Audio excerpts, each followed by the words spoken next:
Well, hey there, Sharon Horne-Ellstrom here. Today, let's talk about 10 ways to deal with unbearable feelings. Why unbearable feelings? Why did I pick this for today's topic for setup for success? For a lot of reasons. When good things happen in our life, when amazing things happen, amazing changes, windfalls, positive things, we don't have any trouble coping with those. We can cope with positive events automatically. Yet, it's the negative events, the unbearable losses, the unbearable situations that give us the most trouble. And we want to make sure that we're dealing with them and handling them in ways that are right for us, not just by default. You know, my daughter's pregnant right now, and so there's the emotional roller coaster, and I remember what that was like. If you've ever been pregnant, if you've ever been injured, if you've ever had a loss or a trauma, or been in a court case or mediation, or an illness or an accident, or had pain or chronic pain, or been through menopause, or been through any kind of a change, any lost a job, lost a relationship, been heartbroken. Who among us hasn't experienced some kind of a negative experience, a negative change, a loss, or been a victim of something in our lifetime? If you're, over 3, you've probably been upset about something. Even babies cry because they're upset about something because it isn't the way they want it to be. They're not feeling the way they want to feel. So how do we deal with this unbearable feelings and emotions that we just, ways of coping in situations where we doubt that we have the ability to cope? Now, the truth is, you're here, you're listening to me, I'm here, I'm still here after 60 years. We've obviously figured it out, right? We've been through all kinds of situations, positive and negative, and we figured it out. But sometimes we've figured it out and it's been a lot more painful than it's had to be. So what are some, and let's just talk about 10 ways that you can deal with these feelings, deal with the emotions in a way that is going to leave you better off, not worse off, in a way that's going to move you toward resolution and feeling the way you want to feel, not the way you're feeling during some kind of a situation like this. And if you think about these things ahead of time, the next time something happens, and I guarantee, as terrible as it is, something bad's going to happen in your life between now and when your life is over. It's the nature of our lives. It's the nature of living. It's the nature of humanity that we ebb and flow and ebb and flow, and we go through these cycles and we go up and down, and we can control how we respond to it. We can't control the events that happen in our life necessarily, but we can always control our response to it. So what are some ways to cope with these crazy roller coaster things that happen? Now, why am I even caring about this topic? Because back just a decade ago, after thinking I was, pretty wise and developed, I got myself into an emotional, unbearable situation that actually caused me to have a sudden cardiac arrest and die. Now, it didn't stick. I'm here to tell you about it, but I found after the fact, after I broke down my behavior and my thinking and my feeling during that time period in my life, I was not doing any of these things, none of them, and I was doing the exact opposite of them. I was, and maybe I'll talk about that as I go through the list of 10 things, what I was doing wrong and why that almost killed me permanently. I mean, once you die normally, but some of us get a second chance. So I look at it as I got a second chance so that I could figure things out. I could understand myself and my life and my situation better, and things like how to deal with unbearable situations and unbearable feelings. So what are some of the ways? Number 1, find a different activity or a different hobby. Find something different to actually do. Did I do that at the time I was experiencing, and I was going through a whole lot. I was going through menopause. I was having major challenges in my personal relationship, was having business challenges, had a bad business partner in one of the businesses we were involved in, and we was going through a court battle, had one child in college, one child in high school, and we was having difficulties and challenges, raising teenagers, raising college students. So there's a whole lot of stuff going on in my life, not just one area or one aspect. So the probability, I was like a chicken with my head cut off, running through my life, doing all the things I thought I should do, but not necessarily the things that felt right and were right for me. So finding a new hobby or an activity, yeah, that wasn't even an option. That wouldn't even have hit my radar. But had I focused my attention in something positive, it would have gotten me out of thinking all the time how frustrated I was, how I didn't know what I was going to do, how I couldn't handle one more thing in my little red wagon. And I would have stopped overwhelming myself because I wouldn't have been thinking about everything that was wrong all the time. I would have been thinking about something that had nothing to do with all the things that were wrong, and it was moving me in the direction I wanted to go. So number one, find a new activity, find a new hobby, find something to distract yourself from the feelings that you're feeling, the loss, the victimhood, the pain, that whatever it is. Number two, move your body. Get some exercise. Walk, breathe, let the sun shine on your face, get outdoors, all of those things. Again, back then, 10 years ago, I had gotten into the point where I did the minimum physical activity to get by. I didn't go do anything. I mean, I parked my car as close as I possibly could. I didn't walk every day. I didn't exercise ever. I never, ever exercised on purpose back then. But just not even, it's not about exercising. It's just about breathing, moving your body, changing your posture in some way, shape, or form automatically makes you feel differently. You know, you can try it any time. Just try changing how deeply you breathe. It tends, when we're upset or stressed out or say crying or feeling negative anyways, we tend to breathe like right in our chest, really shallowly.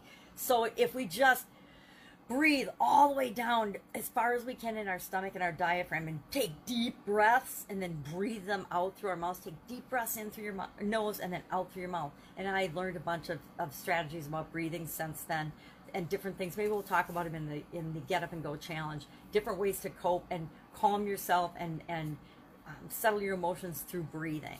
So the second one, move your body. Find a different activity, move your body. Third, don't ruminate. I love the word ruminate because it means like to me it's kind of a cooking term where you make sauces and you let meats and things soak in their sauces and their juices to get more flavor. The same thing happens with our emotions and our feelings. If we spend a whole lot of time reliving the past, reliving the situation, reliving the event or the trauma or the thing that upset us or hurt us over and over and over again, that's ruminating. We are I can't think of the term right now all of a sudden. We are seeping in our own juices. We are just building upon and making a mountain out of a molehill sometimes by reliving an event. So often I've caught myself, you know, you'll have a situation or a conversation with someone and it didn't go the way you wanted to. You know, somebody that you don't necessarily like or that hasn't been kind to you, they say something to you and you think, you know, 2 minutes later after you've walked away and the interaction's over, what you should have said, your comeback you should have said, and you didn't say it, and so you're kicking yourself because you didn't say it, and you replay that scene in your mind like 1,000 times. Well, that's ruminating. That's just playing a broken record over and over and over again that hurts you. Better to pick a record or a memory from the past that makes you feel awesome and relive that over and over and over again so that you can marinate in that. That was the word I needed, by the way, marinate. Instead of ruminating in negativity, marinate in positivity and things that make you feel good. Number 4, stop telling the story. How often have you had a bad experience or been in a bad situation or had a trauma or an accident or something, and you tell the story of it, and it always makes you feel bad over and over and over again, not just to yourself, but to other people as well. You speak it out loud and tell that story. Stop telling that story. Stop doing it because you're reliving it and you're reliving the negative emotions of it every single time you think about it, every time you tell that story. So number 4, stop telling the story. So we've got find a new activity, do something different, move your body, don't ruminate in it, don't keep thinking about it. Stop telling the story. And if you stop telling the story, that'll help you to stop thinking about it. These things all kind of build on each other.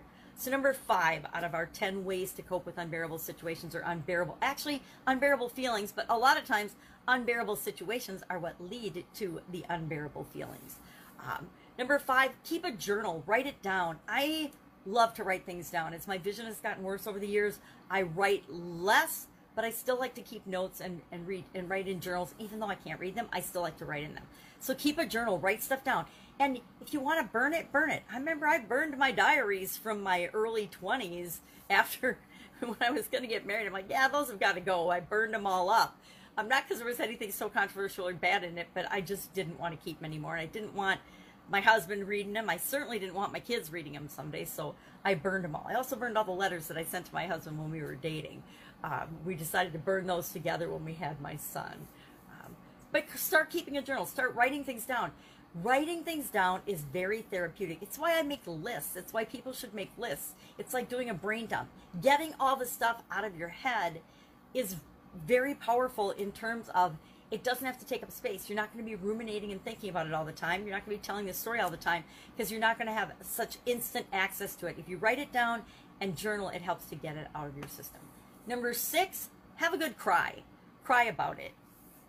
I've never been a really big or good crier, but sometimes you just need to find a quiet place and just cry it out. Just cry out and feel the feelings that are unbearable. And they're not going to kill you. Just feel them so that they can work their way through and out of your body and out of your system once and for all. So have a good cry is number 6. Number 7, open yourself up to other people. Let other people in. So often when we're going through an unbearable situation and we're having unbearable feelings, it's because we convince ourselves that we're the only person in the planet, the only person in the world that has ever felt this way. Have you ever been hurt by someone or something and you automatically go inside yourself and you feel like you're the only one that's ever experienced this?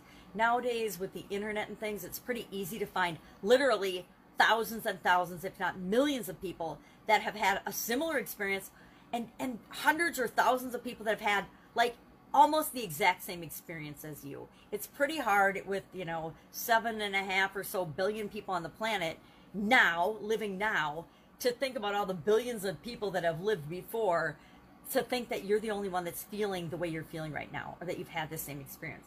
And it's by isolating and separating ourselves that we feel that way. So it's important to talk to other people, to find other people, to search out. You can search out anonymously and go into all kinds of groups and places and find people that have the exact same situation or problem as you. I remember being super duper embarrassed and feeling like I was the only person in the whole wide world that ever had a significant other or a spouse that cheated on me. My ex-husband had a girlfriend, and I felt devastated and bad and alone, like I was the only person that had ever happened to, and that somehow it was my fault. Absolutely BS, right? Total poppycock. But whenever anything bad happens in our life, our automatic response as humans is to blame ourselves, which is ridiculous. So make sure you're connecting with other people. Let other people in, either people that you know and love and care about that want to help, or strangers. Go to the internet. Find people that have been in a situation like you. Read their posts. You have a good cry while you're reading their posts and realize that as bad as you think your situation is right now, so many millions of people have it worse than you do. No matter how bad your situation is, there are always people that have it worse than you do. Number 8, make a list of what you're thankful for. Make a list of what you're grateful for. We just talked about this a couple of days ago. The power of focusing on the things that are working in our life. The power of focusing on the things that are awesome and amazing in our life. Because sometimes when we're feeling unbearable feelings and we're dealing with a situation or a trauma or a heartbreak or something, we forget about all the good things that are going on in our life. And we need to just remember that. And so make a list of those things. I always keep a list of a couple different things on my refrigerator. One, a list of things I'm grateful for, like the 10 biggest things I'm grateful for, that I've always been grateful for and will always be grateful for. I keep a list like that on my refrigerator. And I also keep a list of what to do when I'm feeling bad, or creative ways or activities or things to do that always make me feel awesome and make me feel good. I've got a list of those 2 things on my refrigerator in a notebook that I carry around with me. So whenever something bad happens, just looking at the lists makes me feel better. So take a minute. It doesn't take long to knock off a couple of things that you're grateful for. So that was number 8, write a list of things that you're grateful for. Number 9, name it to tame it. And I got this from another person's list. And by naming it, meaning name what you're feeling. And tomorrow, sneak peek, we're going to talk about our emotional guidance system, because within each one of us, we have an emotional system that guides our feelings, which guides our reactions and our energy in our body. And that has a huge impact on the results and the outcomes of what we have in our lives. We're going to talk about that tomorrow. But today, just name how you're feeling. Are you feeling angry? Are you feeling livid? Are you feeling mad? Are you feeling insane? Are you feeling homicidal? Are you feeling overwhelmed? Are you feeling frustrated? Naming how you're feeling is the first step in acknowledging what it is. And sometimes we say, oh, I'm murderous. I just want to, get revenge, or I'm super angry. And then we realize, yeah, I'm not really feeling murderous. I'm not really feeling like getting revenge. I'm not that mad. I'm just more heartbroken and hurt than I actually am angry. So we can work through and really define, how are we feeling? Are we out of control, unbearable feeling, or is it something less than that? And that's what we want to know. But by naming how we're feeling, we can acknowledge it, and then we can work through it. We can work through it. We can cry if we have to cry. We can do one of these other 9 things so far if we have to. We can do what we need to do to deal with these feelings, right? Because feelings are just our response to events, right? Our response to experiences. And it's up to us to decide how we're going to react and respond to everything. And that includes our feelings. We automatically feel our feelings, but then it's up to us to decide what to do with that particular feeling. And number 10, we want to use our feelings to identify what we need the most. So we want to know what our feelings are so that we can set things up for our success, right? So we know how to act, how to respond, what to do next. So we know what's going to be right for us. We use our feelings. We don't let our feelings use us. And that is a huge shift. So often we just react and respond based on how we're feeling at any given time. And we don't actually stop, take a deep breath, consider, yeah, I'm feeling this way right now, but do I want to keep feeling that way? Or do I want to do something about it to choose the way I want to feel? Now, every one of us wakes up sometimes feeling off or in a bad mood or something. And we can let that ruin our whole day, and we can make the whole day a bad experience. Or we can use one of these 10 things to say, God, I woke up on the wrong side of the bed today, but I don't want it to ruin my whole day. I got other stuff that's going to be awesome today if I don't stay in this frame of mind, if I don't stay feeling like this is going to ruin my whole day. So I think it's powerful to have, 10 things in your toolbox that you can call on to try to get you out of that, to get you controlling your emotions, not let your emotions control you. So that's our topic for today, 10 ways to deal with unbearable feelings. Tomorrow, already said, we're going to talk about the emotional guidance system and how powerful that is in dealing with your feelings and choosing where you want to be and how you want to respond and how you want to show up in the room. That's it. That is our Setup for Success lesson for today. Go out, have an absolutely amazing day. Join us right here on the Get Up and Go Challenge page, October 1st through 31st for the next Get Up and Go Challenge. Our response to COVID, what to do to guarantee that you're always going to get better results after a change or a challenge, whether it's a positive change or a negative change.